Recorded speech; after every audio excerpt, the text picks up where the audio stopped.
Hello, and Allison, thank you so much for accepting our invite to join our interview. Oh, I'm so excited to be here. Thank you for inviting me. Thank you for accepting. And just to give a short introduction of what you're doing to our audience, we are so happy to have you here. And I don't even know where to start because you are doing so many things. I don't know how you divide time in it for everything. So you are the CEO and co-founder of Pinnacle Global Network. That's basically a company that creates leaders in scaling up and companies helping scale up. You are a bestseller writer and actually have here your book, Scale or Fail. And as said, this book needs to be written with read with a notebook and a whiteboard, and I know I had a lot of colors while I was reading it and taking notes, and I know I'm restructuring everything in my company because of this. And besides that, you're doing a lot of events, you're coaching people, you're actually writing in super magazines like Entrepreneurs, Forbes, just to name two of them, and not to forget all the big events you're attending, not the ones created by you, but invited as a speaker. Mm-hmm. Plus, you had 7 companies. Actually, no, 10 companies you created. 10. Wow. Yeah. I'm impressed. Well, thank you. I really, I love business, and I love the possibilities that it creates for people, and it truly changes lives. So this is a journey I've been on for a really long time, and I'm just really grateful. So thank you. We need to thank you because you're an inspiration for all of us. And as said, you created 10 companies. Can you tell us a little bit more and give us a short, in a nutshell, a history of your companies and what was the step? I think was quite organic reading your book and discussing with you from one to the other. Mm-hmm. Yeah, I started out with an advertising agency in my early 20s. And that just evolved because I started writing poetry, of all things. And people were like, well, I don't really want a poem, Allison, but do you do brochures? Do you do radio? Do you do television? And I didn't know how to do any of those things, but I said, sure, I can do that, you know. And so I really learned on the spot by lots of mess ups and crazy situations. We kind of figured it out, and I really was not afraid to ask for help. You know, that I think was the biggest thing for me. And then, you know, I evolved from there, and I ended up getting into homeopathic medicine for my own health and for my daughter. And I was so fascinated by it that I decided to study and become a homeopath. And I ran that practice for many, many years. And then I founded the Homeopathic Academy of Southern California in San Diego. And it was the largest homeopathic college in the States. And I ran that from 99 to 2005. I sold it in 2005. And it's still running today, so that makes me feel really good. So graduated a lot of homeopaths in that school. And then I moved on to, I had a software company, a real estate investment company, beauty salons, scuba diving certification company, jewelry manufacturing company. So it was just things that I'm really passionate about. It just kind of led me from one thing to another. And because for me, I have to love it. I have to be excited. I have to be, you know, it has to spur my creative juices for me to really give it everything that I need to succeed.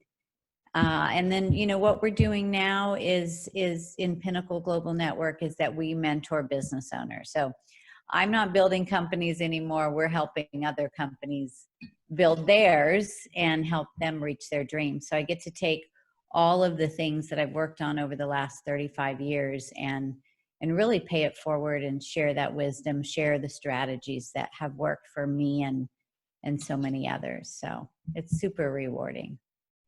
Sounds like it. And you are able to, I'm impressed of how you evolved from one company to the other. And you actually did everything from what you're telling me was driven by your passion. Yes. So everything Yes. came from what you loved. Yeah. So Yeah. if I have Definitely. to ask you, revenue focused or value driven, what would you choose? Or do you think one is replacing the other? Yeah, I think you absolutely have to have both. I mean, you need to be revenue driven because you've got to make good profits in your company, or you're not going to be able to give the value that you want to give. It's kind of like the chicken or the egg. I don't know, but you really have to be creating value to drive profits. So if you're just focused on the money, generally you're going to be hurting your customer experience. You're not going to be taking as good care of your employees as you need to. And you're not really building relationships, which is critical for long-term success in your business. You don't want just a one and done offering. You want to build relationships with people that come back, year after year and tell all their friends. But at the same time, you need to focus on sales every single day.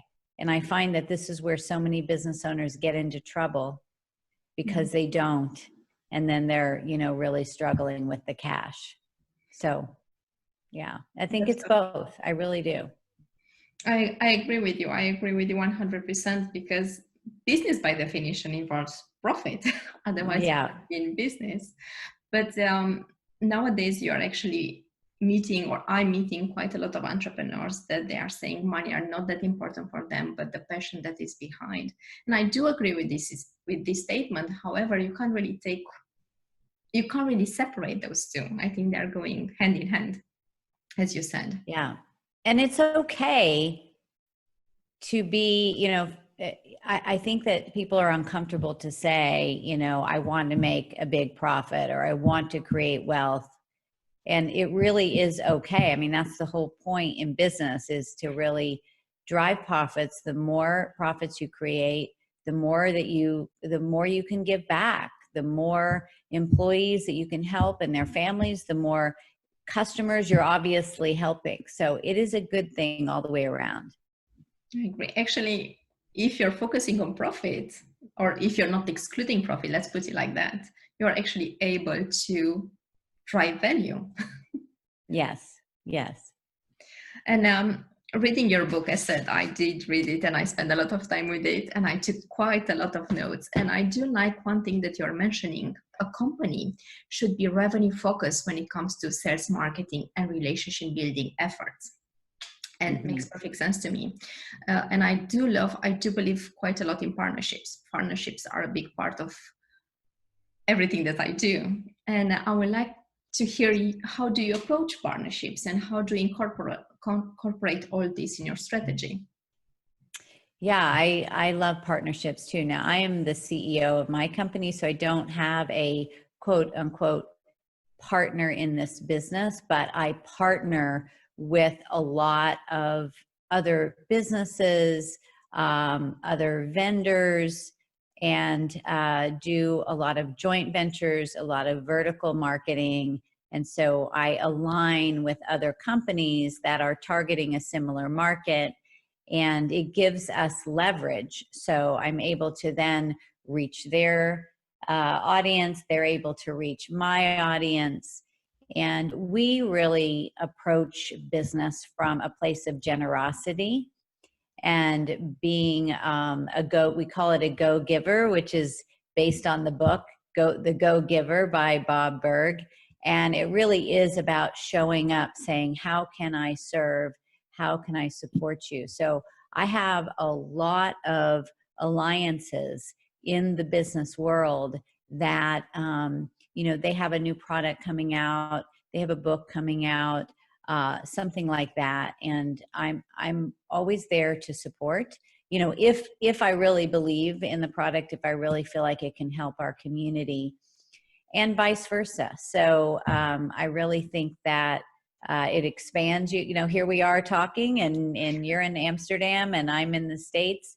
And so, it's a great way to leverage and for us to introduce one another to our audiences. And so I just think that's powerful. There's a lot of different ways to have partnerships. So I agree. And always, I think what people are missing in partnerships is the win-win facade of it, because yes. it's a give and take. And you don't need to give with the intention of taking back. You just need to be there to give. And yes, it will come back. it always comes back. I think that the way business used to be was hold it all to yourself. Don't let the competition see what you're doing. And it doesn't mean you have to give away the farm, so to speak. But I find that even with my competition that I am really close friends with, and we support one another, we share strategies that are working, things that are not working, and so forth. And I just feel like there's enough business out there for everybody, and you can come from a place of abundance or you can come from a place of lack. Yeah. And I prefer to come from a place of abundance. And like you said, it always comes back. I agree with you. And it's what people are forgetting, actually, because I do work with my competitors as well. And I actually want to work with them on specific projects, because what's important is what you're delivering to the client. Bottom line, actually, is they are forgetting that each of us, we have our own personality and our own way of doing things. So yes, even if you're taking the same strategy or the same method, it will be something totally different. Totally different. Yeah, that's so true. I'm having a financial question for you now, because you had 10 companies, and also in your book you're approaching this and the cash flow and actually getting investors or bootstrapping everything. What's your opinion? When should you get an investor? Should you bootstrap, or when is the perfect moment to actually bring an investor in your company? Well, it's interesting. I just interviewed Barbara Corcoran from Shark Tank on my last event, and we were talking about this, because what does she do? She invests in companies. And what she said, I 100% agree with, that it's not always the wise thing to get investors. It really depends on the business that you have. But if you have to give away a good percentage of your company to get that investment dollar, and then you owe that dollar, would it behoove you to just focus on revenue and driving sales? You don't have to pay that back. You don't have to give a percentage of your company. So I think you really need to look at, is this absolutely necessary to get investors? Now, if you have taken your business to a certain level and you just know you need cash to be able to then scale, to multiply, to be able to really ramp up your inventory and so forth, and you've already proven that you have a great model, you have a great product, that's in demand, then it would make sense at that point, because you can see the numbers that even if you give away a percentage of your business, the amount of money that you can make with that money will multiply, and it makes sense. But I think that many people go to investors too early. They don't really understand their business. They get a round of funding and then it's gone, and then they're spending all this time getting funding again. And that's where their attention goes, instead of building their business, instead of building their team. So I realize sometimes it can be a catch-22, but I do feel that if business owners focus on sales more early on, they wouldn't have the need for investors so much. I agree with this. Actually, I'm quite surprised to see, as you know, we have base conference. I created base conference with Lana Yelenev, and the statistics show that there's so much money invested in startups that don't have a business model. Actually, they are not producing anything. They just have a good Yes. idea, Yeah. and they have no idea how to get there. And it's almost, there are some funds, but compared to the money that are going in startups, to compared to the one to scale ups that actually have a proven business model, they bring revenue, they actually help the society because they are hiring people that are bringing money back to the society. It's a little bit shocking, actually. Yeah. The not, Yeah. I would love to see more effort and more advice placed into scale ups. And this is why I love talking with you and seeing companies like yourself that are out there helping companies to scale and to grow. Yes. Yes. Uh, Yeah, And I agree. I agree 100%. And I do think that is a lot safer for the investor too, because you have a proven concept. So yeah, I do think that it's also a mindset issue, because there's a lot of fear that, oh, we're not going to make this go without money. So it's confidence within ourselves that we can actually do it, need to instead of take a leap. depending on somebody else. Yeah.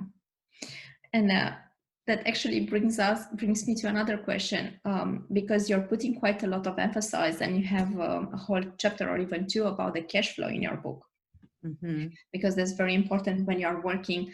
Those money you need to pay your team, that you need to have a quite high level team. You do need to be able to have a marketing budget, a sales budget, a production budget, everything. It's around the numbers. Yes. How do you, I really like how you're explaining it in the book, but maybe you can share a little bit also with our viewers, how they should approach the numbers from a business Yeah. owner point Well, of view. I think a lot of business owners put their head in the sand with the numbers, especially the earlier business owners, because they're afraid to look at the numbers. It's like, well, if I don't look, maybe it's not true. Maybe The something is numbers, going to change overnight. yeah, it's the thing is that the numbers give you a sense of control. And if you can really get clear on your metrics, then it really just does come out to numbers, and you can take the emotion out of it. If you understand what it takes for you to convert a sale, like if you know I've got to talk to 10 people to convert 2 sales, then I know I have a 20% conversion rate. And so now I just know that I need to get, if I need to double that, I need to get in front of 20 people and have those types of sales conversations. Yeah. And then always working to improve that conversion, because if you get to a 30% or 40%, then you've doubled your revenue. And so I think that, of course, making sure that you have your cash flow statements every single month or even weekly, really looking at, okay, I want to make an extra $100,000, in US dollars, I'm speaking, but, or euros, whatever. Then, I can work backwards and say, okay, I want to get here. And what does that mean per revenue stream? And how many customers is that going to take? And then how much team do I need to be able to service those customers? So it really, there's so many different ways to look at the numbers. Mm-hmm. And I think that really is critical. And it's not a scary thing. Once you hang on to the numbers, it does, give you, it gives you benchmarks. It gives you markers to work along. And then the other piece is get support with the numbers. Like, you don't have to figure this out on your own. Work with a good accountant. If you are scaling up and you are, in that 7 figures, then look at getting a CFO and help you to strategize with those numbers. I do love numbers. Even like, you will think numbers are only for sales, or I do experience that with my clients. They're focusing when it comes to numbers on the sales side, but I think it's much more than that. As you said, that will dictate also your marketing, will dictate the number of employees that you have. It will just tell you where you are with your business and where you need to grow. But I have to admit, at the beginning, I was a little bit, when I started my first company, I was afraid to look at the numbers because they seem so scary. But once that you actually pass that fear, they become very tangible and easy to understand. They become your friend, if you understand. You can say. Yeah, well, I think that people look at it like keeping score. Like if the numbers aren't looking very pretty, that means it's a reflection on me and I'm, a failure, or, I just am, you get very disappointed in yourself, and you just can't do that. You really have to I'm passionate about what I do. I truly care, but I have to have it separate from me. I can't have it be a reflection on me of, whether it's, the sales are coming in or they're not coming in. I have to be able to go, okay, this is not working. Let's make a change. This is working. Let's do more of that.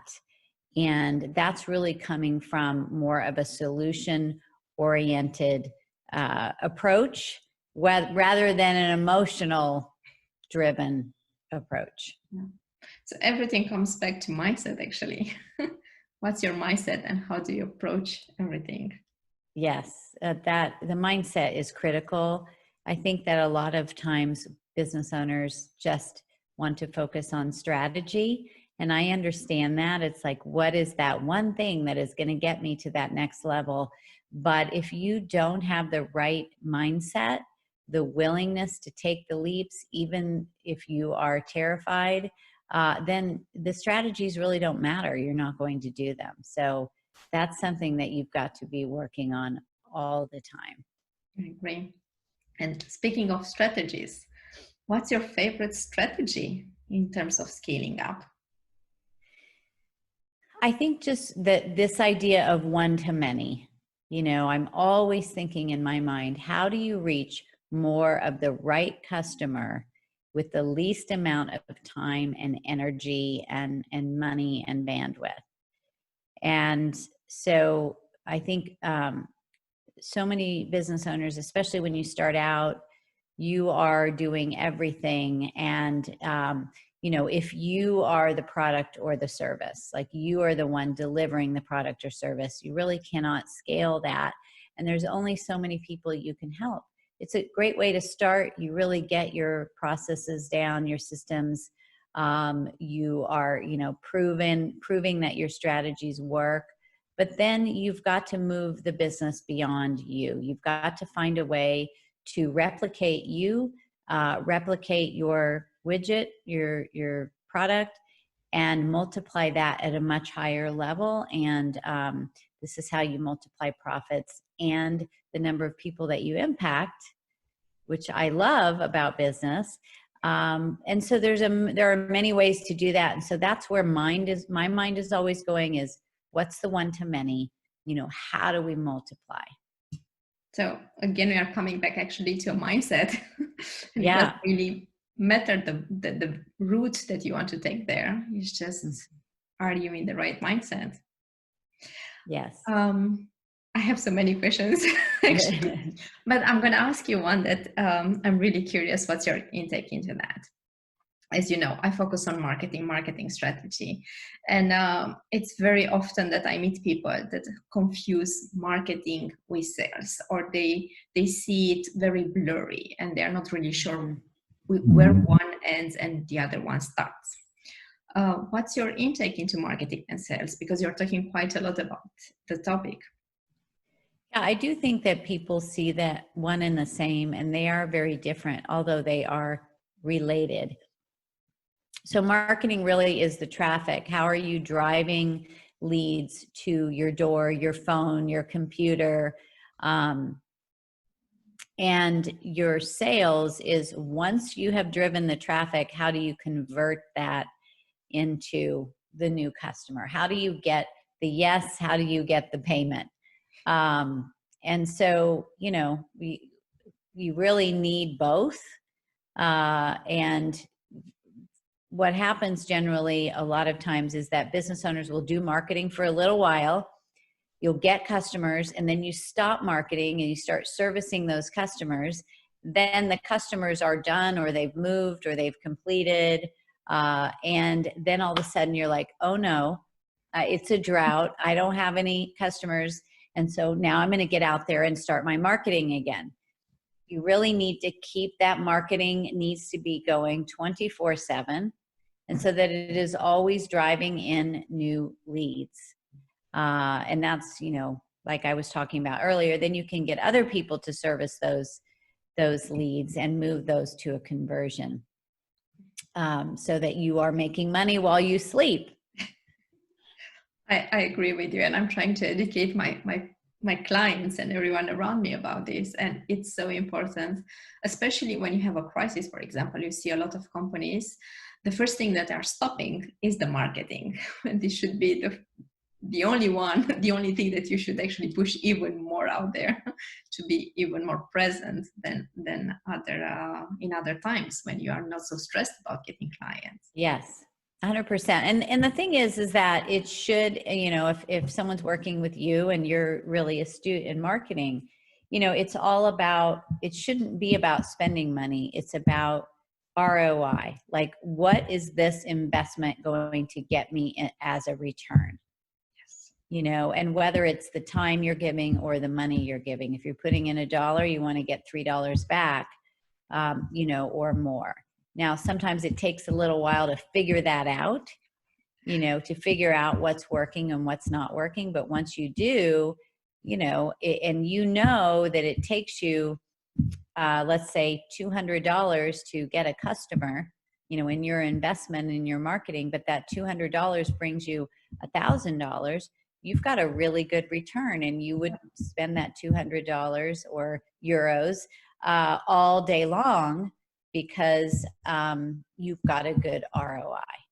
You're making money, bottom line. And this is what we said at the beginning it's about. Yes. You have a term in your book that I loved, Chief Convincing Officer. Mm-hmm. And I have to say, I was reading it, I was like, this is brilliant. Can you tell us a little bit more in what context and how do you see this position in a company? Yeah, so tying back to what we've been talking about is this idea of sales. And I think that a lot of times with the CEO of the company, you're focused on so many things. And one of the detriments is that you can get sucked into working on the minutia of the company, like working on the day-to-day. But you really need to, as the leader, still focus on building relationships and on converting sales.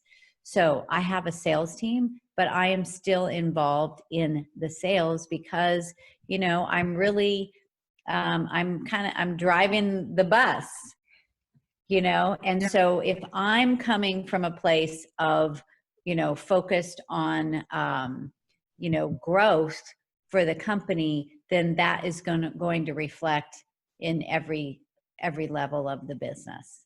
So nobody knows the business like you.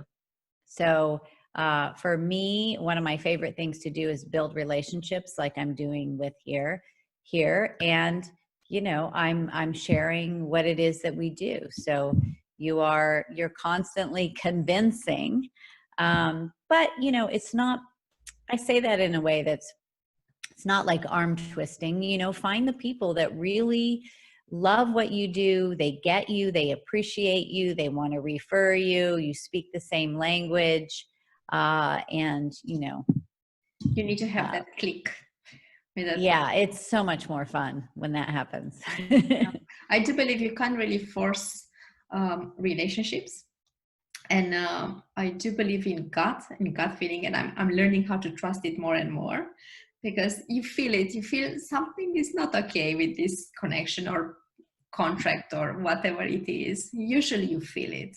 And if you learn how to trust that, then it's more natural and things will gonna actually come to a good conclusion instead of just forcing things.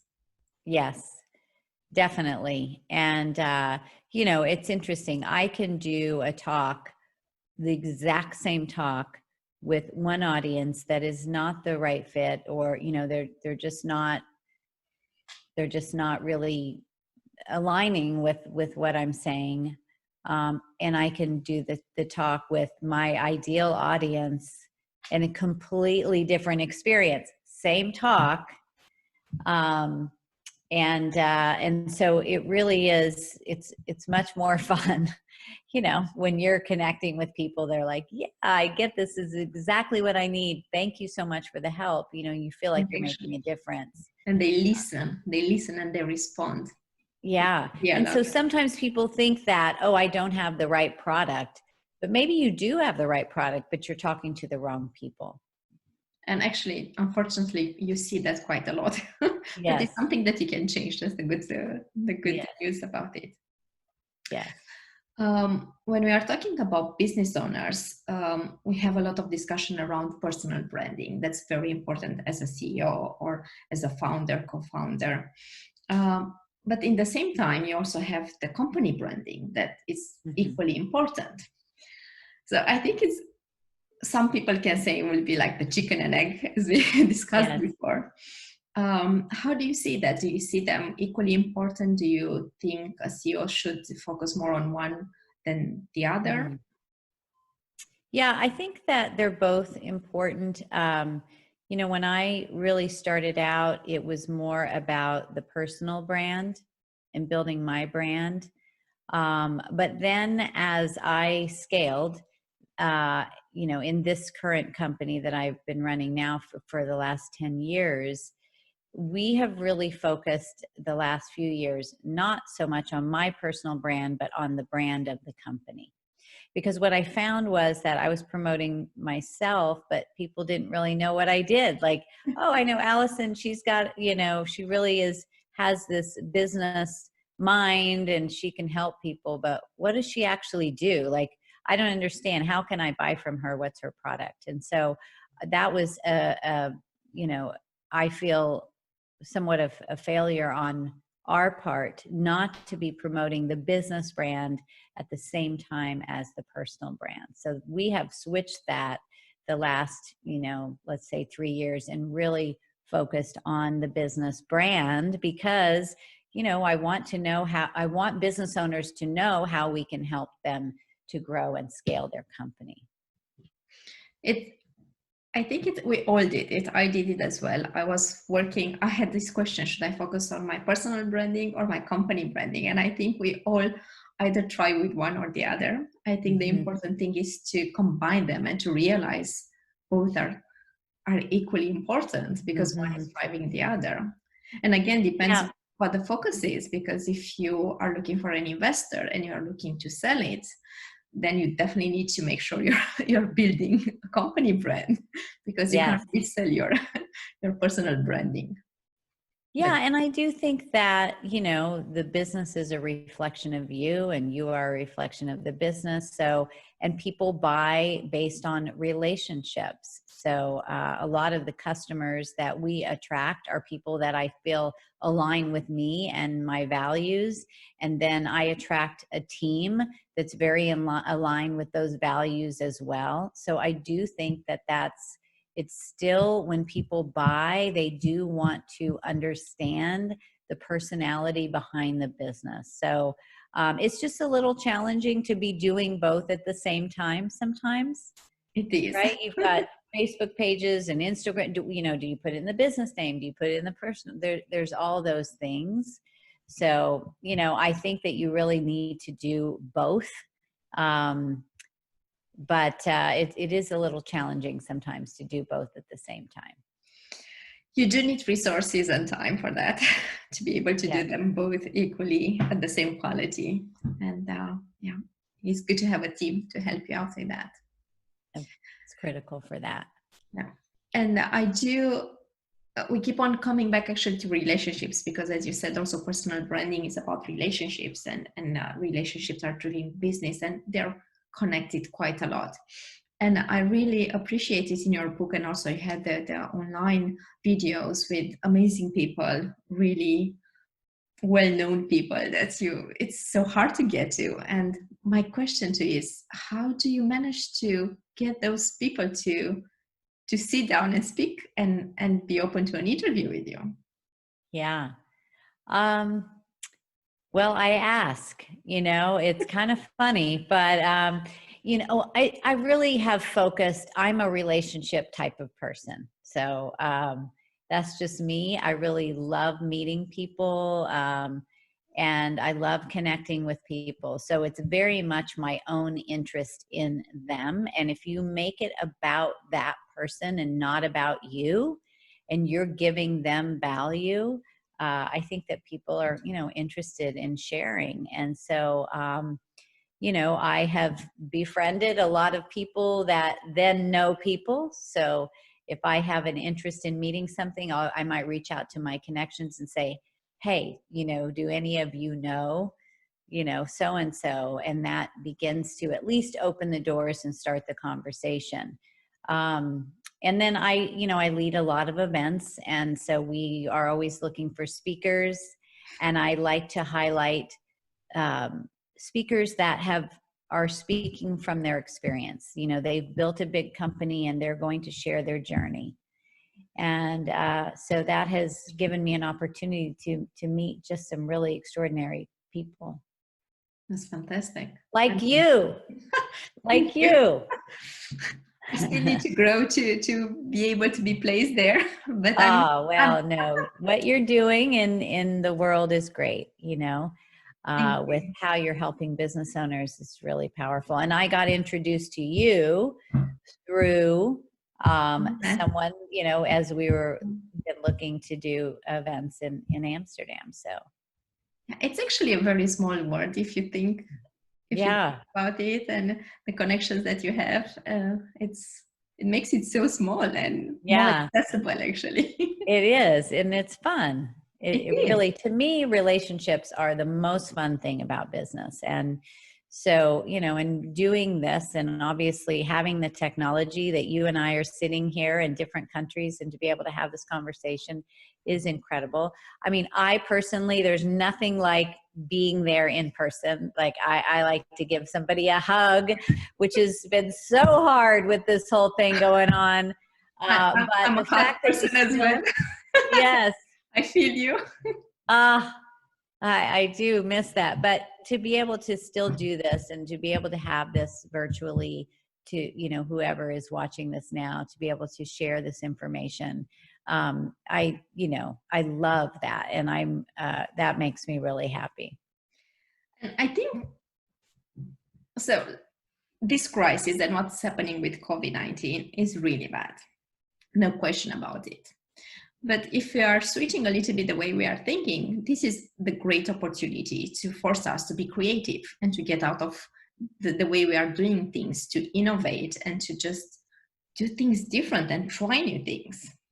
Yes. And you never know what will happen in the end. We are reinventing the way we are doing things. Yes. And that's what entrepreneurs do. I think, what our inventions come from, a challenge, a gap, something that isn't working, trying to find a solution. That's really how an entrepreneur's mind works.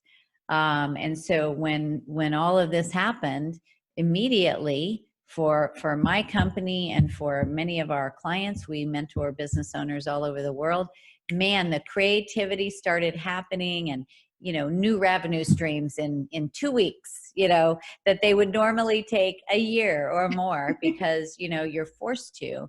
But it's inside of you, that imagination and creativity. And because of that, they're, as tough as this has been, it's also for our clients, we've seen some of them having record months because they are creating new products and services for things that people need, right now and beyond this time. Yeah, people start focusing, or companies start focusing on actually what's the real need instead of let's just do something that no one else did before. So it's focusing on your customer, know your customer, and this will actually direct everything. Yes. Of course, I do marketing. And another thing that I saw in your book, and I really, really loved, and I want to mention it here, was business without marketing is not business at all. And of course, if I would say that, everyone would say, of course, you're doing marketing. You're going Yes. to say that. But I really love to seeing that from someone else, someone that actually sees the company from above, not just a small part of it. Um, why do you think why do you think marketing is the driving force behind a company? I mean, think about it. What is, it's about the marketplace. It's about getting your wares out into the marketplace. And, sometimes a company will grow quickly without marketing because they tapped into a need. But there will become a point where that low-hanging fruit is gone. Yeah. And you have, people love what you do, but, it's a very limited exposure. And you don't want to be the best kept secret. You want to help as many people as you can with your product or service, whatever it is. And the only way to do that is to market, is to, to have a megaphone and to share with the world what it is you do, um, in the language that your customers speak. So it really is critical to, and when people learn to market from early on, their opportunity for success goes way up. But it's changing all the time. Your marketing has to be changing. It has to be fluid. Things change, like what's going on now. And you've got to be willing to be flexible and so forth. But it is, Yeah. to me, it is, without marketing, you don't have business. Yeah, I do agree. And I see marketing is basically your window, is what you're showing to the people, and they need to know you, to see you, to get to understand you in order to become your client, because it's like a relationship, exactly like you said. You're not going to sign a contract, or you're not going to marry the first person that you're meeting. You do Yeah. have that period when you are meeting, understanding. Do you have the same values? Do you believe in the same things? Are you heading towards the same goal or path? And there are so many things from your book that I would like to discuss, and I do love how you approach the company culture. That's a very important part, and also I think it involves quite a lot what we spoke about, the personal branding and the company branding, because you can't really duplicate yourself. We can't clone ourselves, unfortunately, not yet. Yes. But we do need to have more people thinking the same or believing in the same things in order to be able to create and be part of the bigger vision of the company. Yes. How do you motivate your team? Yeah. So I think that it really just starts from the very beginning, when you are hiring. You need to make sure that in your selection process, your interview process, that you are selecting people that are really high on your vision. Because if they treat it as a job, and at 5 o'clock they're out the door, that's not, that's something that they're coming there to do the work. They're not really excited about the vision that you're putting out into the world. So your role as the CEO is to be that mentor, that cheerleader, and to help your team understand that you cannot do this without them, to help your team to understand that they are valuable and that they're really making a difference. And that's what motivates people. Generally, it's not the money that motivates people. We think that it is. And I'm not saying that it hurts, people like to make more money, but it's not really the thing that gets people most excited. It's the sense of accomplishment. It's that sense of being appreciated, knowing that you're making a difference, and feeling part of a movement, within your company. And so really just thinking of it that way, it all comes down to vision. So important. And you're right, everything starts with your vision, and just being Mm-hmm. able to bring the other around you to believe in that vision and to work towards that vision. Yes. I have one last question for you. Okay. And it's has to be about marketing, of course. And the question is, what's your favorite marketing strategy? My favorite marketing is probably speaking, because when you are speaking, like now, I don't know how many people are listening to this, but I'm able to reach a lot of people at one time. If I'm standing on stage, I am in front of 100 or 1,000 decision makers at one time. You build a level of trust like instantly. Whereas through email or Facebook ads, it takes several touch points to build that trust, and people buy from who they know, like, and trust. So you're able to build that trust very quickly, and people can decide that, whether they want to move forward with you. So I have had many clients come work with us after seeing me speak. And then, that leads to events that we do where we get to spend a longer period of time with someone and help them to devise their plan to grow or scale their business, and so forth. So I would say probably speaking is my favorite. I didn't always love to speak. I used to be terrified to speak. I was terrible. But just the more that I did it over and over and over for years, it became more comfortable, where I could just be myself and not worry that I say things perfectly. And so it became fun. I think you're an amazing speaker. Oh, thank And you. I'm looking forward to all your events that are coming. And I'm going to actually make sure to link them to the video up or down, just Okay. to give as many as you have, because you're having amazing events. And hopefully soon also, we're going to go back to face-to-face events that I hope so. will come.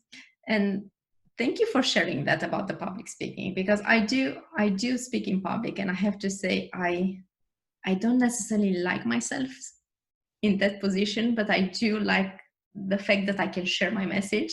So I do Mm-hmm. understand you. And from marketing point of view, there's no question about the value behind it as a marketing Yeah. tool.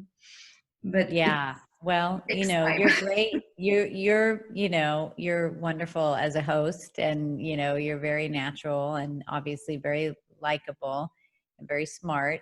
And I think that's the thing, that when we can learn to get out of our own way and just speak like you're having a conversation, that it took me a while to get to that place. Sometimes you just try too hard, and we make it harder than it needs to be. But it's just like anything. You're always going to be a little nervous when you try something new.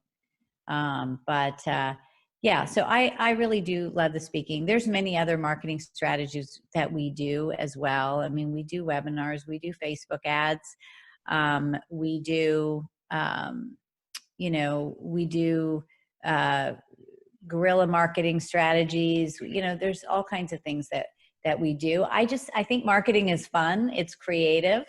Yeah. And when something works, you're like, yay, it worked. It allows you to play. This is Yeah. it allows you to play and just see. You have an idea and you say, hey, how can I make this happen? And see how people Yeah. are reacting, and just play with it, improve it. Like, no one is expecting something to be perfect. You just need to Yeah. go out there and be courageous enough to do it. 100%. Thank you so much for taking the time and answering my questions and sharing your expertise and experience with us. And You're welcome. Thank you for having me. my This was pleasure. wonderful. Definitely, I'm gonna link the next events that you are having in the comments or in the text. And we actually have a surprise, because Allison gave us 4 books from her Scale or Fail book. that we're going to give away to the spinners followers. I'm going to follow up with a post on this and all the contacts, all the details, how you can actually win it. Once again, thank you so much, and looking forward to your events. I am so excited. Thank you so much for having me. This has been fun.